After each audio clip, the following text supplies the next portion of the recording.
In the round of 16 at the Club World Cup, Real Madrid face Juventus, and once again, they line up with a back three. There are hardly any changes from their last game. Tchouaméni stays in the central centre-back role. In this match, right centre-back Rudiger often pushes up really high, and that aggressive positioning definitely puts his recovery speed and the backline's coordination to the test.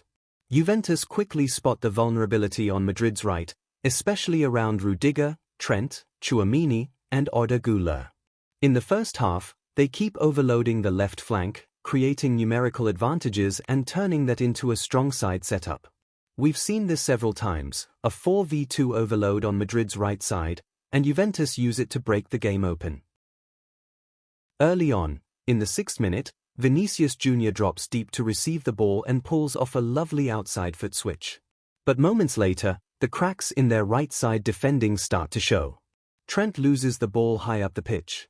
Tchouaméni doesn't put pressure on Colomwani, who drops deep to receive, allowing him time and space to control and lay it off.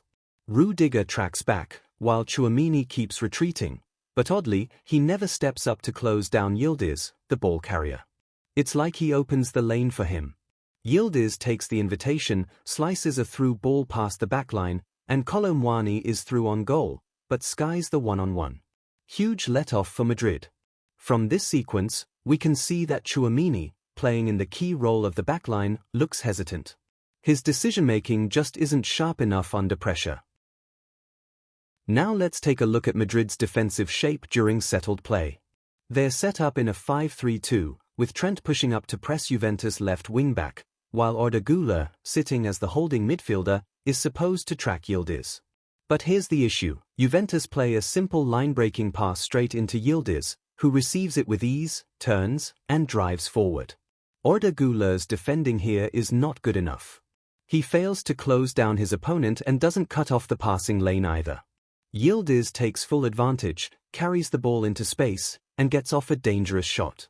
Madrid escape again, but it's another warning sign. In this match, Juventus also sit in a 5-3-2 defensively, tight, compact, and dropping deep when out of possession. For Madrid, the same issue shows up again. There's no real physical presence up front. In the first half, it's either long-range shots or just passing around the edge of the box. They struggle to break down that low block, no clear solutions. So what does Xabi Alonso do? He tweaks Tchouaméni's position, moving him up from the backline into midfield. That small adjustment frees up either Bellingham or Valverde to push higher. And with that shift, Madrid finally put together two real attacking moves in the first half, proper combinations that actually threaten. The first real moment of quality comes from Bellingham's off-the-ball movement. He drags a defender out of position and opens up space in behind.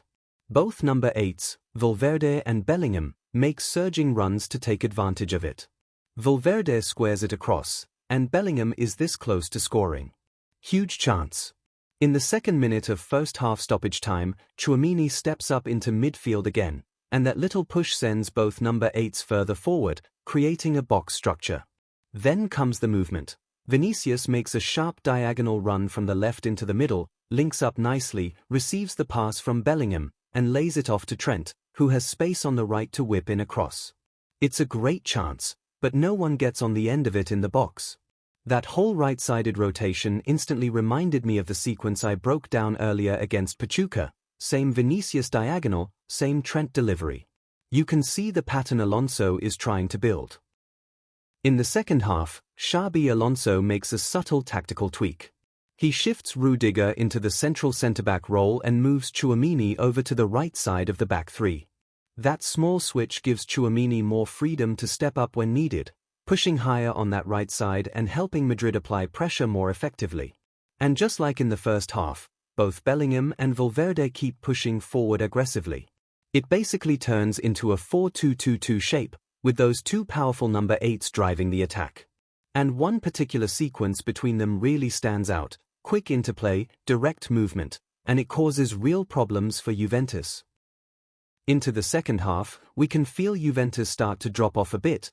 Their intensity isn't quite the same.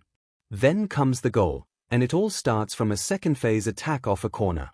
The initial ball is cleared, but Madrid are well set up in rest defense, leaving 4 players back to control any potential counter. Among them are 3 smaller players, along with Valverde, who's known for his long-range shooting.